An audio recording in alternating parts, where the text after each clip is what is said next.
né, capítulo 20, verso 8.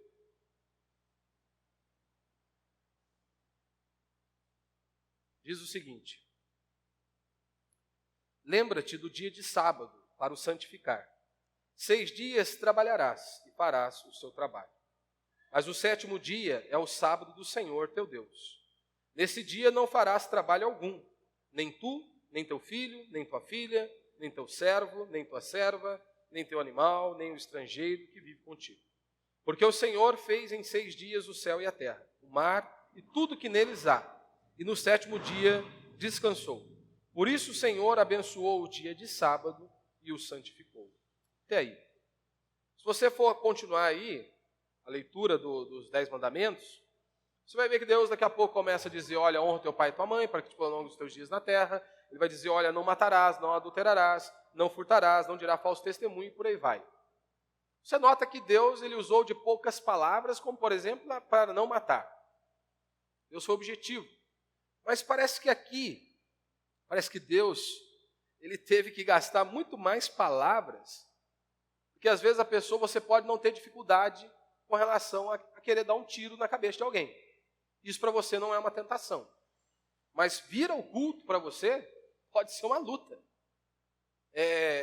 Parar de trabalhar por um dia para você pode ser uma luta. Muitas pessoas têm inúmeras dificuldades, seja por conta do trabalho, e aqui eu não estou falando, há muitos irmãos aqui que trabalham em escala, é uma coisa.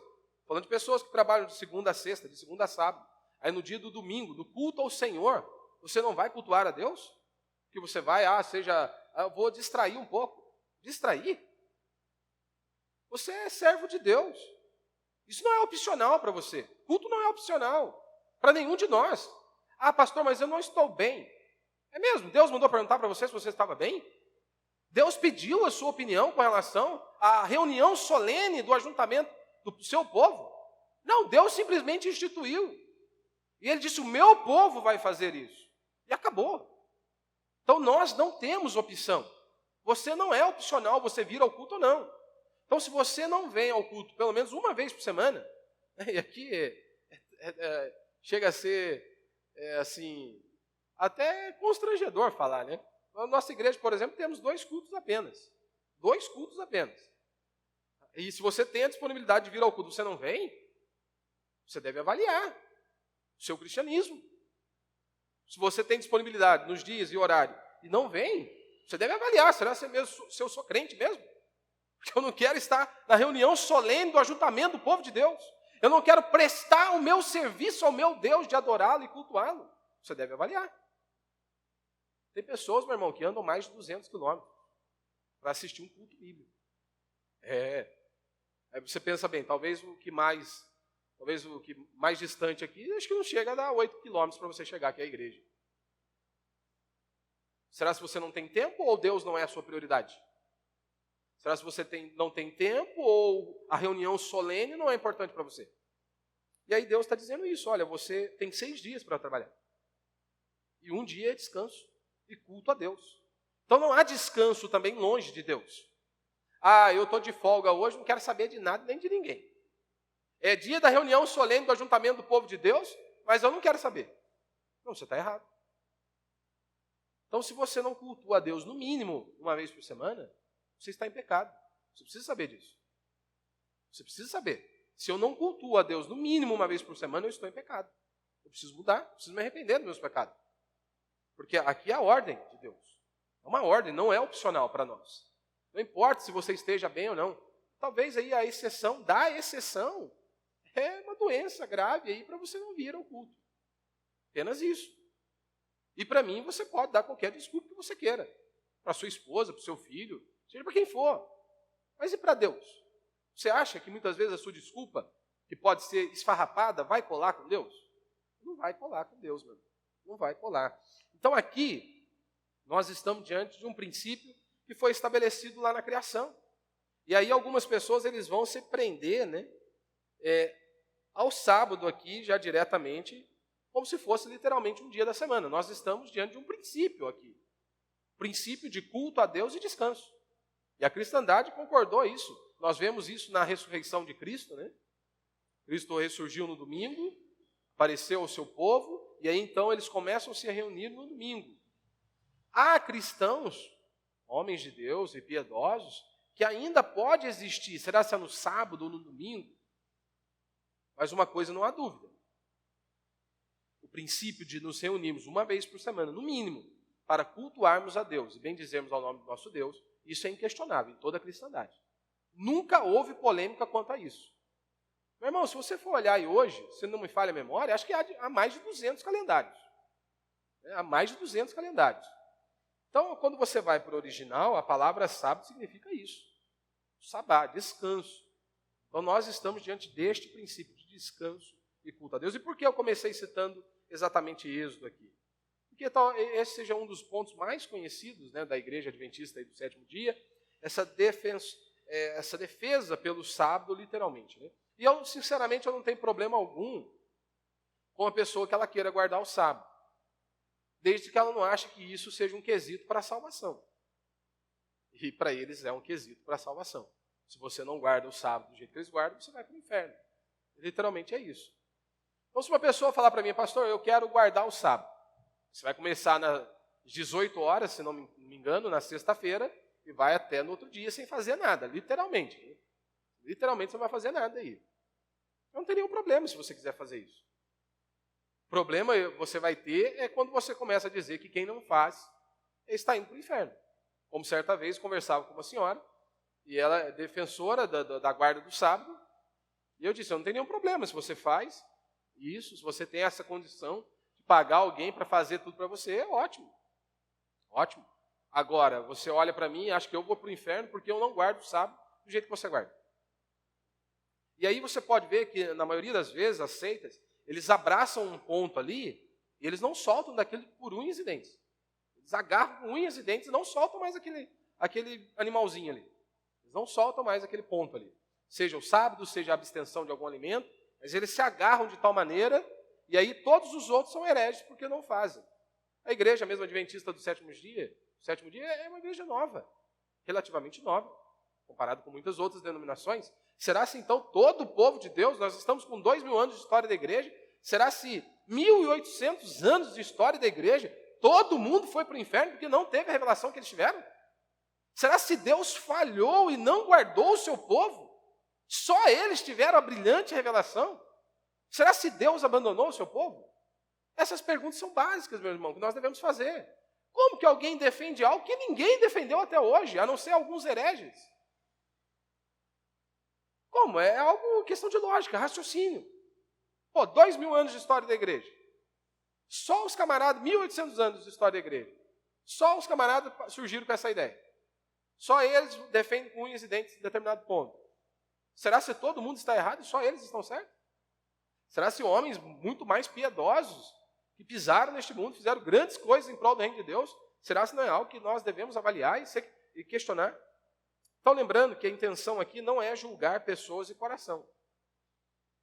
Não é massacrar uma pessoa ou julgar o coração de alguém. Eu não tenho esse poder para julgar o coração de ninguém. Eu não tenho esse poder, nem quero ter. O objetivo também não é denegrir a imagem de uma instituição, e sim nós analisarmos doutrinas. E quando nós analisamos doutrinas, seja do catolicismo romano, seja do adventismo do sétimo dia, ou qualquer outra seita, você precisa voltar-se para a sua denominação, você precisa voltar-se para a sua fé, aquilo que você professa, ou seja, para o cristianismo bíblico, e você precisa examinar a sua fé. Porque você vai se deparar diante de um conjunto de normas, de regras e doutrinas de algumas seitas. E aí você precisa voltar para o cristianismo bíblico e examinar o que a Escritura diz, o que a nossa fé diz, o que os nossos irmãos do passado disseram acerca daquele mesmo texto, daquela mesma passagem. Então o objetivo aqui é analisarmos doutrinas, é fazermos uma comparação teológica, seja com os ensinos dos adventistas, ou com o do catolicismo, ou do espiritismo, ou do budismo, e compararmos com as nossas. O que eles ensinam, o que nós cremos, o que a Bíblia diz. Eles ensinam isso, a Bíblia diz isso.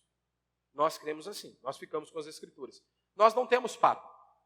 Há inúmeros servos de Deus em nosso país, e fora do nosso país, professam a mesma fé que nós, reformada, Mas, meu irmão, os homens podem falhar. Eles podem se equivocar. Um pastor não está livre de falar, de cometer um erro ao defender algo. Por isso que nós não temos papa. Então pode ser qualquer pastor de renome em nosso país ou fora do nosso país. Se ele falar algo e nós irmos para a Escritura, e a Escritura diz B, nós ficamos com a Escritura. E diremos abertamente, nós não concordamos com fulano. Obviamente com respeito, né, se for uma pessoa de respeito. E dizemos, nós não concordamos neste ponto por conta disso, disso, e vamos apresentar os nossos argumentos. Então nós não temos papa. Nós não temos papa. Nós não temos nenhum problema de sermos questionados. E também não temos problema nenhum de dizer, olha, fulano é uma bênção, mas ele cometeu um grande erro aqui. Ele se equivocou nesta interpretação. Então, muitos adventistas, né, eles vão questionar a guarda do domingo, né, olhando para nós. E aí você precisa se lembrar, né, Augusto Nicodemos até vai comentar muito sobre isso, de dizer que, assim como no meio reformado, você tem algumas variações, algumas segmentações, né, seja batista reformada, presbiteriana reformada, presbiteriana né, e você vai ter uma outra linha ali seguindo, outras vertentes seguindo, assim como no catolicismo romano também você tem outras vertentes, né, outros segmentos saindo ali do catolicismo. Também no adventismo você tem algumas vertentes ali que saíram dali, seja adventista da promessa, algumas outras coisas que vão surgindo ali. Então você há algumas vertentes ali que nós não estamos analisando elas, né? Nós estamos falando de maneira específica a questão do adventista do sétimo dia. Então, muitos deles eles vão questionar com relação a essa guarda do domingo. E para eles nós somos um bando de sinagogas de Satanás, né? Então, para eles só agrada a Deus e é salvo quem guarda literalmente o sábado do jeito que eles guardam, né? E aí, então, a pergunta que pode surgir é, a igreja adventista do sétimo dia é uma igreja bíblica, uma igreja evangélica, podemos chamá-los de irmão, ou é uma seita? Se fosse há alguns anos, como eu disse, ninguém que teria dúvida, os cristãos não teriam dúvidas. Iriam falar todos juntos, é uma seita. Hoje, é mais difícil. Hoje eles não têm peito, a grande maioria não tem peito para dizer que o que eles ensinam vai contra as Escrituras. Hoje é mais difícil você perceber os desvios doutrinários deste grupo, porque eles são bons no que eles fazem. Eles são estudiosos. Você vai pegar um membro da igreja adventista do sétimo dia, se você não estiver preparado para falar com ele vai te massacrar. Sim, no bom sentido, ele vai conseguir te convencer acerca dos argumentos dele, daquilo que ele defende. Por isso a Bíblia diz que nós precisamos estar preparados para dar a explicação do porquê nós cremos em Cristo. Porque, convenhamos, a sua fé precisa estar solidificada. Ou, afinal de contas, você é crente porque seu pai é crente? Que você nasceu numa igreja evangélica? Então, se você nascesse no Oriente Médio, você seguiria o Corão, não a Bíblia? Não, você segue a Bíblia, você crê em Cristo porque Ele é a verdade. Você precisa estar preparado para responder às objeções. Então, muitos hoje não conseguem perceber os desvios doutrinários, porque eles são bons de comunicação, eles são bons de oratórios, são estudiosos, se empenham, né, para fazer muitas coisas ali, e inclusive eles vão declarar que creem em muitas doutrinas que nós cremos. Você vai falar da Santíssima Trindade, eles vão dizer que creem na Santíssima Trindade. Você vai falar da divindade de Cristo, que Ele é 100% Deus e 100% homem, eles vão falar que eles creem na divindade de Cristo. Eles vão defender também o nascimento virginal de Cristo. Eles vão afirmar, como nós afirmamos, que Cristo morreu na cruz por nossos pecados. Que Cristo ressurgiu dentre os mortos e está sentado à direita do Pai. Eles vão reafirmar. Então há bastante coisas similares à nossa fé e à nossa crença. Mas há muitas outras coisas que são doutrinas perigosíssimas, que não encontram amparo nas Escrituras, que você vai conhecer talvez depois que você já está mergulhado ali. São coisas que te levam, obviamente, para longe de Deus, né? Considera-se uma seita aqueles que desviam parcialmente ou totalmente do ponto central, do fundamento central do Evangelho, da nossa fé.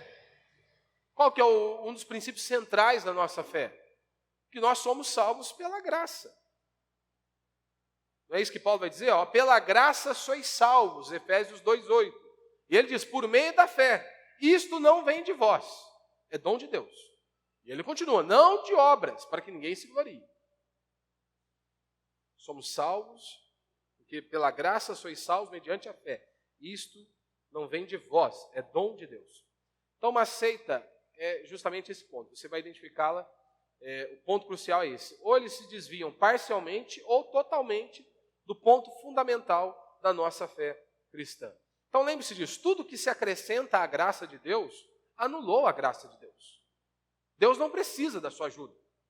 Deus não precisa do seu dinheiro para que você seja salvo.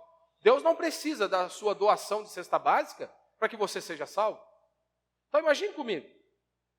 A graça mais a circuncisão. Não foi isso que Paulo lutou lá em Gálatas? Paulo estava repreendendo aqueles irmãos porque eles diziam, não, nós temos que tem que circuncidar sim, senão não vai ser salvo. Então a graça mais a circuncisão anulou a graça. A graça mais Maria anulou a graça. A graça mais as minhas obras anulou a graça. A graça mais o sábado anulou a graça. A graça mais a abstenção de alguns alimentos anulou a graça. Por isso que um dos pontos da nossa fé são os 5 solas, não é? Somente a fé, somente a Escritura, somente Cristo, somente a graça e somente a Deus toda a glória. Defendemos esses valores. Não é Cristo mais alguma coisa. Quando você diz Cristo mais alguma coisa, acabou, anulou-se a graça. Então, os adventistas eles são conhecidos, né, por alguns pontos, né, que estão em destaques, né? Primeiro, com relação às suas restrições alimentares, são muito conhecidos por conta disso, dizendo que você não deve comer determinado tipo de alimento ou determinado tipo de animal, você não pode comer, e algumas outras restrições alimentares. E aqui, alguns pontos, né, há até de se concordar, não com relação à restrição de alimentos, né, mas na preocupação de uma alimentação saudável. Né? Isso é algo bom? Né? Isso é algo bom? Por que é algo bom? As pessoas não gostam de ouvir, né? Mas a grande realidade é o seguinte.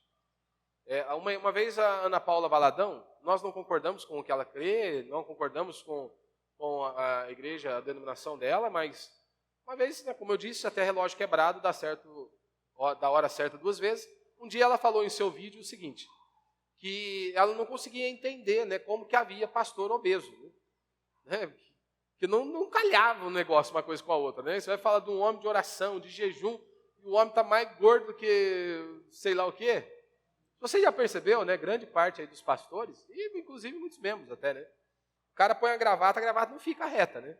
A gravata, ela ganha uma saliência, né? Ela precisa fazer ela um pouquinho maior, porque ela vem e faz assim, né? Pá, cai lá na frente. E as pessoas acham que isso é normal. Ainda mais um líder religioso. Ah, pastor, mas é bobeira, né? Meu irmão, a Bíblia diz que você é templo do Espírito Santo. Começa aqui.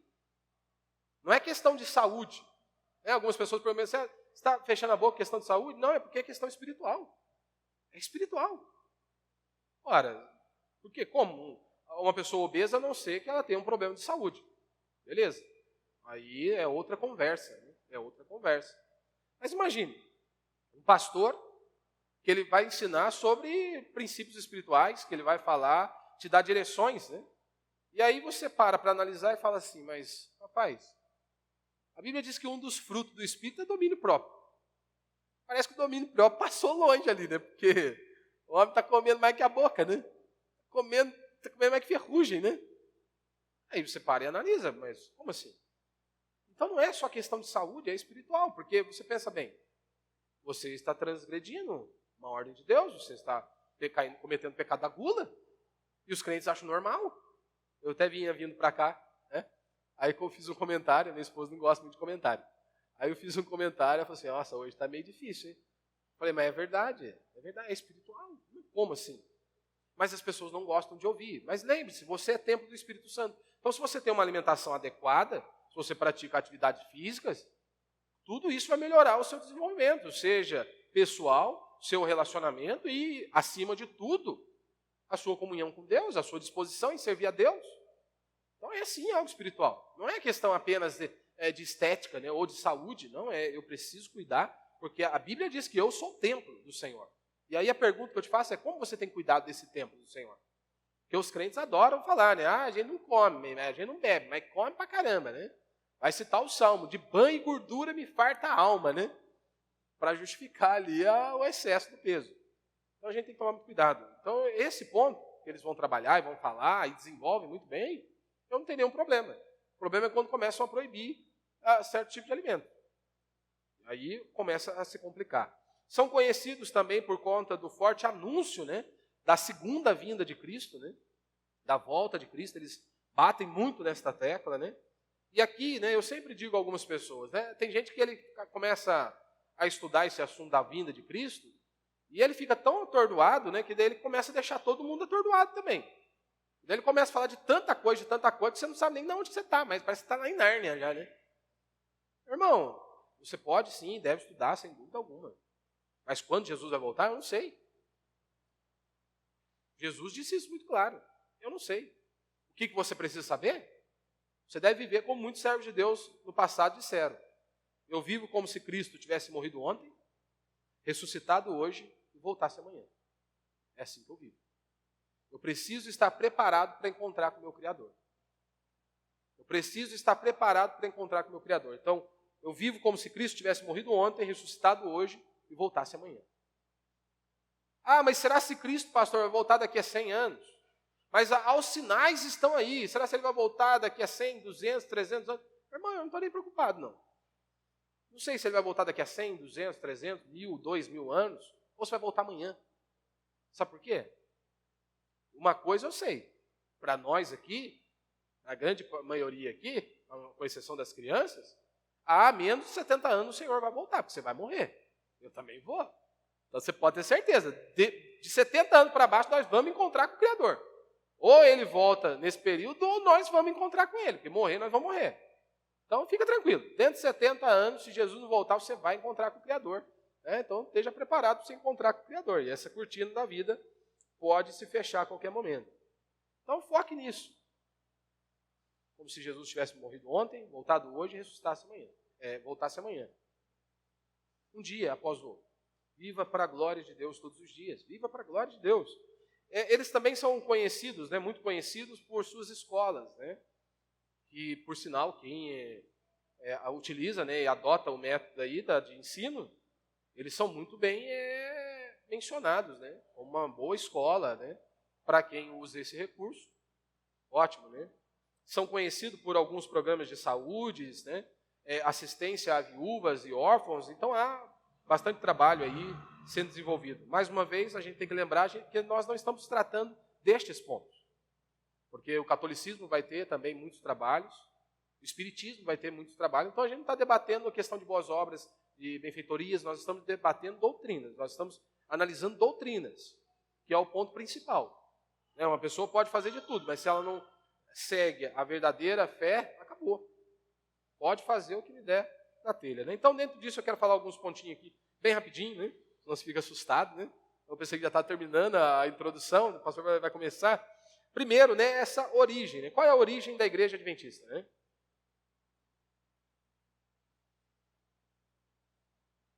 Vou falar de maneira bem breve. Então, no início do século XIX, houve, né, como muitas vezes dá alguns rumores aqui com relação à vinda de Cristo, mas no século XIX foi muito forte. Né? Então, muitos pregadores, muitos pastores, eles começaram a se aprofundar e a buscar, né, entendimento com relação à vinda de Cristo. Então, no século XIX, houve um interesse muito grande por parte dos cristãos do mundo inteiro, né, de uma forma mais enfática ali nos Estados Unidos, por esta volta de Cristo. Né? E então eles começaram a se dedicar e a buscar informações. E aí, dentre alguns nomes, aparecem aí, né, o nome de William Miller, né, que é talvez aí dos pioneiros, né, que começam a semear uma interpretação para depois desembocar no que hoje nós temos aí do Adventismo. Então, tudo começou ali com William Miller, né? Alguns vão dizer Guilherme Miller, né? Porque há mesmo no nosso português aqui, o Guilherme vai ter a mesma tradução do significado de William, né? Não a mesma tradução, em questão de significado. William significa isso e Guilherme também significa isso, a mesma coisa. Mas é conhecido como William Miller, né? Ele era um agricultor, ele era um pastor batista e morava lá em Nova York, né? Nasceu em 1782 e faleceu no ano de 1849. E tudo começa com uma interpretação equivocada do livro de Daniel, das profecias que constavam lá no livro de Daniel. E então William Miller ele começa por um bom tempo, a buscar a compreensão daquelas profecias. E ele queria chegar ao entendimento correto daquelas profecias e como se aplicaria a vinda de Cristo, né? Então, até mesmo no site da Adventismo, você vai ver, né, um grande texto ali falando acerca dele, né, um dos pioneiros do Adventismo lá nos Estados Unidos, né? E vai falar um pouco da vida dele, de como que desenvolveu tudo aquilo ali, todo o trabalho, a dedicação, oração, tempos e anos meditando naqueles ensinos. Mas, basicamente, o que você precisa saber, para não ficar muita informação, é que ele interpretou lá Daniel, capítulo 8, verso 14, né, que se refere à vinda de Cristo, e vai falar das 2.300 tardes e manhã, e aí ele fez uma linkagem ali, né, com essas 2.000 tardes e manhã, que o Daniel 8, 14 vai dizer o seguinte, né, Daniel falando, o anjo me respondeu. Daniel estava naquele momento lá, cativo na Babilônia, né, e ele diz, o anjo me respondeu. Até 2.300 tardes e manhã, então o santuário será purificado. Profecia sobre a vinda de Cristo. A interpretação histórica, né, como o próprio Augusto Nicodemos vai dizer, e de forma tradicional, né, defendida pela cristandade, é que se refere à vinda de Cristo, que ele purificaria o santuário, ora, a casa de Deus, por meio do seu sangue derramado na cruz do Calvário. Ponto. Acabou, essa é a interpretação. Cristo viria, seria pendurado no madeiro, o seu sangue seria derramado, e então o seu povo seria purificado dos seus pecados. Acabou aqui. Eu não vou me recordar se é Martin Lloyd Jones ou outro servo de Deus que ele vai dizer, nós temos que ficar com a Bíblia até onde ela vai. Você vai até onde a Bíblia vai. Você não pode ir além das Escrituras. Que aí começa a surgir heresia. Pare aonde a Bíblia pare. Martin Lloyd Jones. Pare aonde o autor parou. Não tente encher nada aqui não. Fique com o que o autor disse. E acabou. Não tente acrescentar nada, senão você vai melar o negócio ali. Então, na ideia dele, de William Miller, né, ele entendeu o seguinte, com base em Daniel 8, 14 e também em Daniel capítulo 9, verso 24 e 25, ele começa então a analisar o texto e ele chega a uma conclusão. Você tem aquela informação do retorno do povo de Israel para Jerusalém, uma carta dada lá pelo rei Ciro, né, a Esdras, né, e então com o retorno em 457 anos de Cristo, né, antes de Cristo. E aí, então, Miller ele chegou com esse dado. Então, vamos contar aqui, esses 2.300 manhãs e tardes aqui, tardes e manhãs, ele diz que era 2.300 anos. Menos os 457 ali, do retorno do povo, né, de Cristo para Jerusalém, ele chegou a uma data, 1843. E aí ele datou, então. Ele chegou, após muitas horas de estudo, né, e compreensão, tentando compreender o texto, ele bateu o martelo. Depois de muita oração, né, você vai ver isso lá no site, depois de muita oração, muita meditação, né, mas ele bate o martelo. Jesus vai voltar. E ele tinha uma data para voltar. E aí você tem que se lembrar do falso profeta. Se o falso profeta, ele dá 10 profetadas, 10 profecias ele entrega. Ele acertou 9, errou uma. O que ele é? Falso profeta. Não interessa se ele acertou 9. Deus não erra, meu irmão. Deus não erra. Ponto final. Você acha que Deus vai errar? Vai dar amnésia em Deus? Então não importa. Se ele, primeiro, ele já errou na primeira, desqualifica. Está desqualificado. Errou, falso profeta. E aí então Miller, ele estabelece essa primeira data. Março de 1843. Quando Miller estabeleceu esta data, março de 1843, ele fez essas contas em 1818. Então você conta aí, de 1818 até 1843, são 25 anos pregando a volta de Cristo. 25 anos martelando que Cristo voltaria e que eles precisavam estar preparados para encontrar com Cristo. E com todo aquele alvoroço nos Estados Unidos, a igreja, quando as pessoas começavam a ouvir a falar a pregação de Miller, todos o levavam para as suas denominações para pregar esse advento aí da volta de Cristo, né? Inclusive, há alguns relatos que as pessoas, grande parte das pessoas, começaram a vender os seus bens, suas propriedades, e ficaram só aguardando ali a volta de Cristo. Ele vai voltar, vai levar a sua igreja, então nós não vamos precisar de bens, nós não vamos precisar de dinheiro, não vamos precisar de nada. Então desfizeram das suas propriedades, né? Cerca aí quase de 150 mil cristãos, né, estavam lá preparados para esperar a Cristo, né, e Cristo os levar. O que você acha que aconteceu? No dia 21 de março de 1843. Jesus não voltou, ué. Jesus não voltou. Eu sei que vai parecer até que é piada, né, cara? Mas não é piada. Aí o que ele fez? Ele ficou espantado. Aí ele foi refazer as suas contas. Onde ele tinha se equivocado. Não, é impossível, eu devo ter errado em algum lugar. E aí ele chegou, não, eu errei mesmo numa conta aqui. Não era dia 21 de março de 1843. Jesus vai voltar em 21 de março de 1844, ou seja, depois de um ano. Prorrogou. Né? Os 45 segundos tempo mudou a ideia. Não, é o ano que vem. Preparando, pregando, falando. Chegou, dia 21 de março de 1844. O que você acha que aconteceu? Jesus não voltou de novo. Jesus não veio. E aí ele não desistiu. Aí ele foi ver de novo, refez as contas. Aí ele marcou para dia 22 de outubro de 1844. Parece até brasileiro, né? Não desiste nunca. Mas ele marcou a vinda de Cristo para 1844. Ao invés de ser março, ele marcou para 22 de outubro. Que ficou conhecido aí, né, se você colocar na internet, a grande decepção, a grande desilusão. E aí foi aquele fracasso total. Cristo não voltou. 3 datas que ele marcou, Cristo não voltou.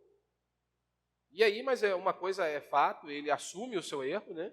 Ele assume que ele se equivocou, que o sistema que ele estava usando de interpretação da Bíblia estava equivocado, estava errado. E dizem então que ele até, inclusive, se ausentou aí da vida pública, do conceito público que ele tinha, né? De muita influência. Diz até que ele freou mesmo e ficou ali bem quietinho, bem na surdina, né? E pediu desculpa por seus erros. Né? Só que o problema é que ele não estava sozinho. Havia seguidores, haviam discípulos com ele. E as pessoas não estavam dispostas a abrir mão daquela visão que Miller havia tido. Todo o movimento foi arquitetado com base na revelação de Miller. Como que nós vamos dispersar todas essas pessoas? Do nada. Não, nós temos que manter essas pessoas. E sabe por que Jesus não voltaria? Eu já vou voltar a falar dos sucessores aqui, de Miller. Mateus 24, 36, Jesus vai dizer isso. Mas quanto ao dia e a hora, ninguém sabe, nem os anjos do céu, nem o Filho, senão somente o Pai. Você acha que Miller era o Pai? Ele sabia o dia da volta? Não era. E aí, então, como eu disse, havia os sucessores de Miller, né? E eles continuaram pregando. Porém, agora eles não davam data da volta de Cristo. Mas eles continuavam insistindo as pessoas a não abandonarem a fé. Então, basicamente, 3 de seus discípulos se uniram, né? Para formar uma nova igreja baseada numa nova revelação, né? Uma nova interpretação da revelação de Miller. Então se juntam 3 pessoas ali, formam uma nova comunidade, né? Com base numa nova interpretação da mensagem de Miller. Você vai entender o porquê, né? Essas 3 pessoas que nós estamos falando ali, você tinha Joseph Bates, né? Não sei a pronúncia correta aqui. Ele era um batista do 7º dia, ou seja, ele era um defensor forte ali da guarda do sábado. Havia um outro, né, que é o que mais assume depois a posição de Miller, né, que é Iran Edson, né, e depois James White. Né. Iran Edson, né, vão dizer que ele era um amigo pessoal de Miller. Né, e aí, então, ele diz que ele teve uma visão. Logo após o grande desapontamento, ou seja, no dia 22, né, de outubro, como teve o grande fracasso, o grande desapontamento, no outro dia, ou seja, no dia 23, Edson, ele disse que ele teve uma visão. Que Miller, ele não tinha errado.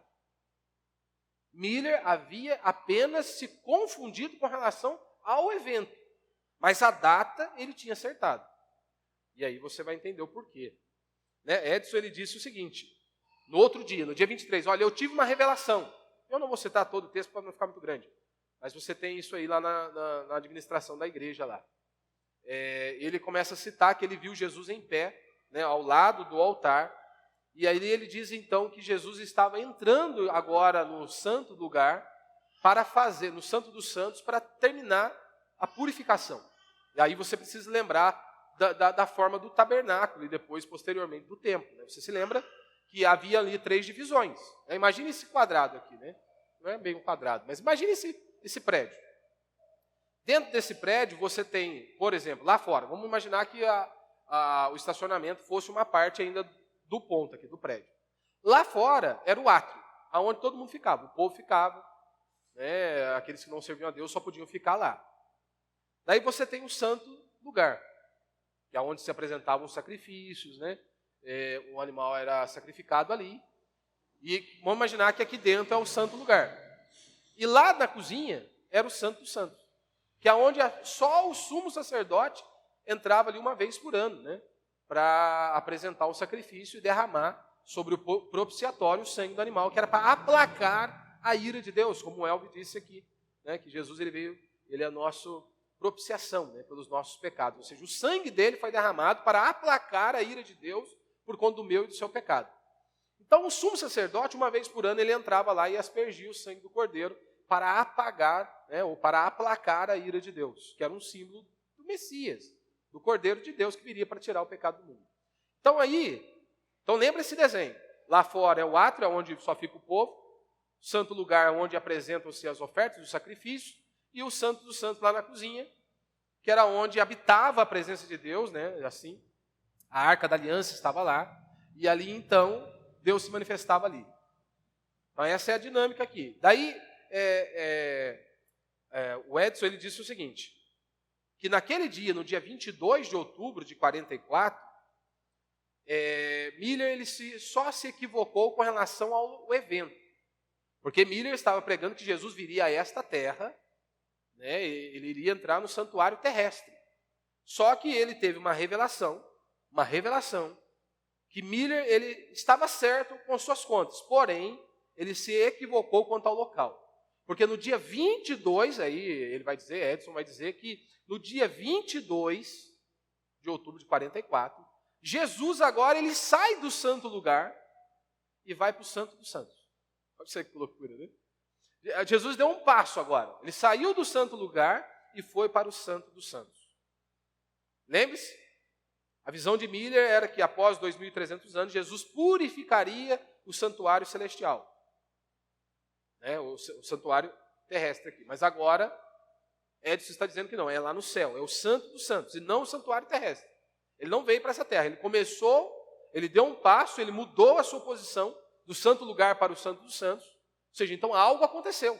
Miller estava certo. Ou seja, Edson diz que Jesus entrou no santo dos santos, no dia 22/10 de 84, com o objetivo de fazer uma investigação pelos nossos pecados. Que loucura, né? E terminar a purificação que Jesus havia começado aqui nessa terra. É loucura, meu irmão. Eu sei que é difícil de entender, bastante coisa, né? Bastante informação, mas é para você compreender como se formou depois o Adventismo, né? Do sétimo dia, que hoje nós conhecemos aí. Então, Ira Edson, ele defendia essa ideia. Cristo agora entrou ali no Santo dos Santos para começar essa obra. Essa foi a explicação que ele deu para não perder o movimento. É claro que fica difícil para você debater essa ideia, porque afinal de contas não tinha luneta, talvez. Não tinha um binóculo bom para você ver. Será que Cristo mudou agora? Ele saiu do santo lugar, realmente ele foi para o santo dos santos.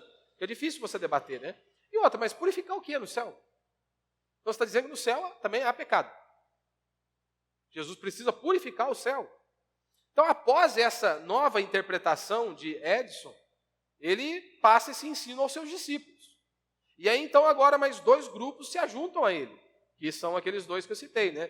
Joseph Bates, né? Bates, sei lá, que era a ênfase na guarda do sábado, e também, que é o nome mais conhecido hoje no meio adventista do sétimo dia, Ellen White, né?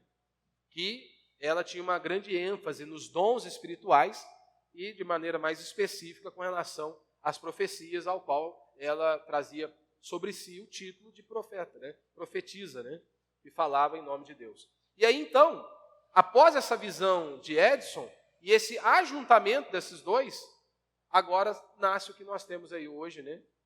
Ou pelo menos uma grande influência sobre o movimento aí, o movimento dos adventistas do sétimo dia, né?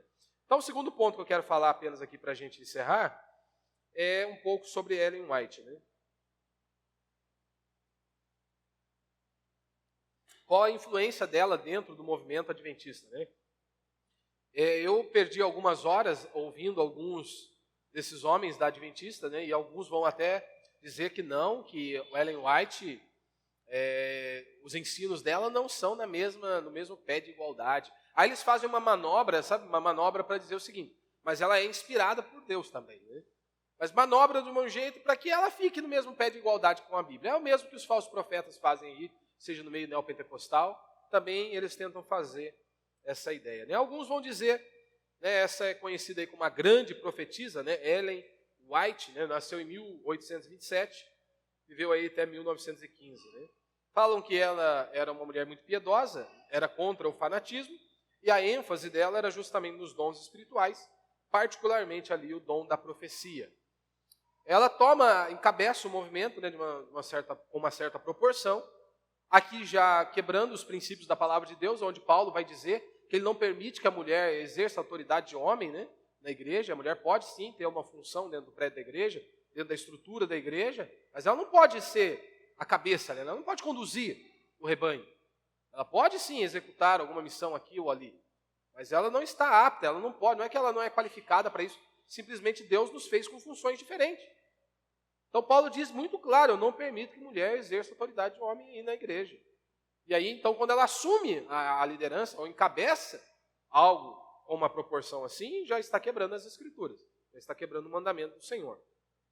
E ela, obviamente, desenvolveu muitas coisas, né? Basicamente aí, acho que no mínimo uns 2.000 sonhos e visões, que na maioria das vezes ela relatava, né, e anotava, tanto que você tem muitos escritos dela por aí, muitos livros, né? Um dos grandes livros, assim, grandes no sentido de que foram traduzidos em vários idiomas, e houve uma venda expressiva, né? É o Grande Conflito, né? Onde ela vai falar um pouco da questão do Apocalipse também, ficou muito conhecido, né? E ela escreveu aí, basicamente, muitas páginas, né? Cerca de mais de 100.000 páginas, e acerca da fé adventista. Então, grande parte, né, do que é difundido no Adventismo do Sétimo Dia, uma base muito forte, são dos ensinos de Ellen White. Né? E uma das visões, né, que ela teve, dentre várias visões, uma delas foi o Decálogo, né, os 10 mandamentos.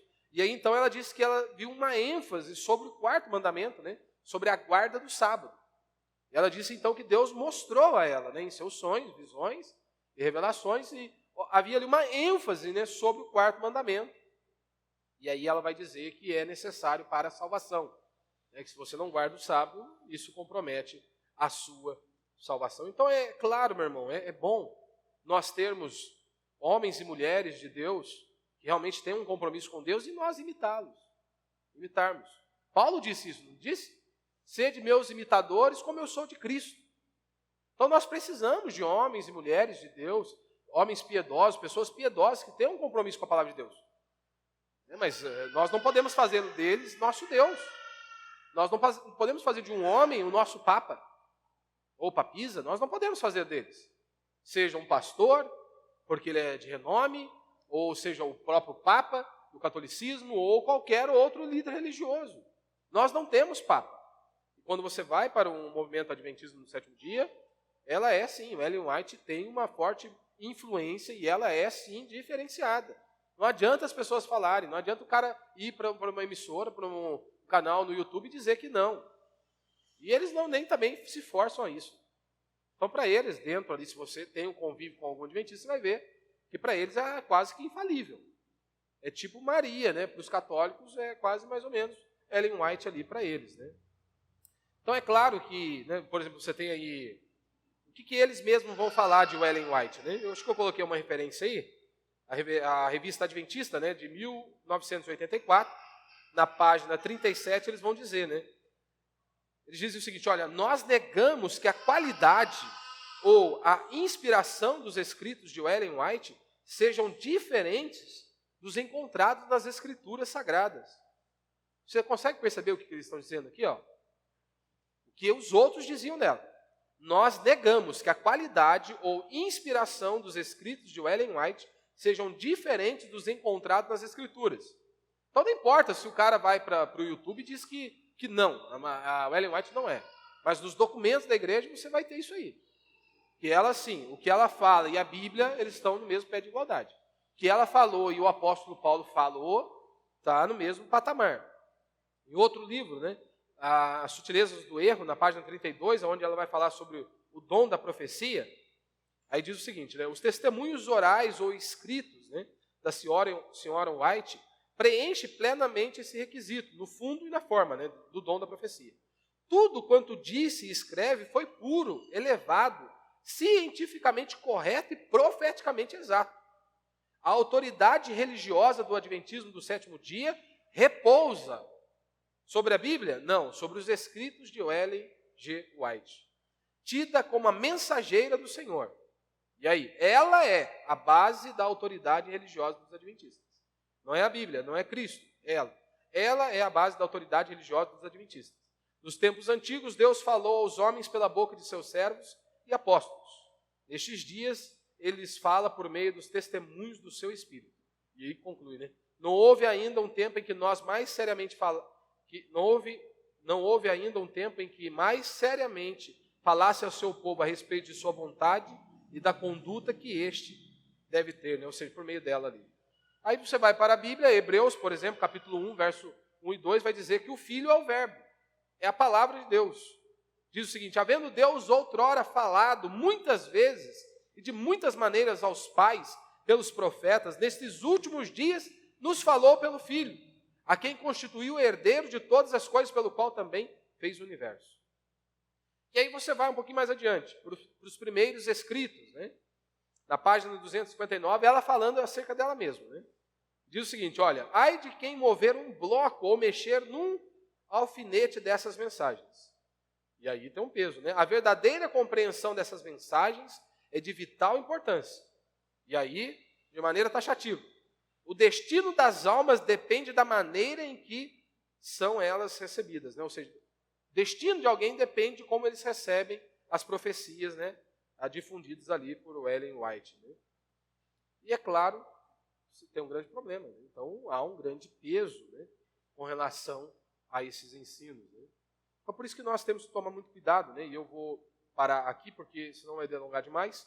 Então eu vou falar na próxima semana sobre o sábado, do porquê nós guardamos ou cultuamos a Deus no domingo, né? O porquê, quando você olha para a cristandade, quando surgiu a questão, o domingo entrou ali, né, na igreja, e eu vou falar dos pontos mais cruciais, que são os princípios, né, as heresias mais fortíssimas do meio adventista, que é, primeiro, o juízo investigativo, né, ou seja, a expiação que Cristo fez na cruz do Calvário foi incompleta. Nós vamos tratar disso na semana que vem. Nós vamos falar, como eu disse, do juízo investigativo. Nós vamos falar de uma outra doutrina que eles falam acerca que os nossos pecados são lançados sobre Satanás. Ou seja, no final das contas, quem pagou a conta foi Satanás, não foi Cristo, né? É uma loucura, uma heresia, com base numa interpretação equivocada, né? Nós vamos falar também do sono da alma, que é defendido por eles, e também que eles negam a condenação eterna, né? Que não haverá essa condenação eterna. No final das contas, depois vai ser aniquilado, por aí vai.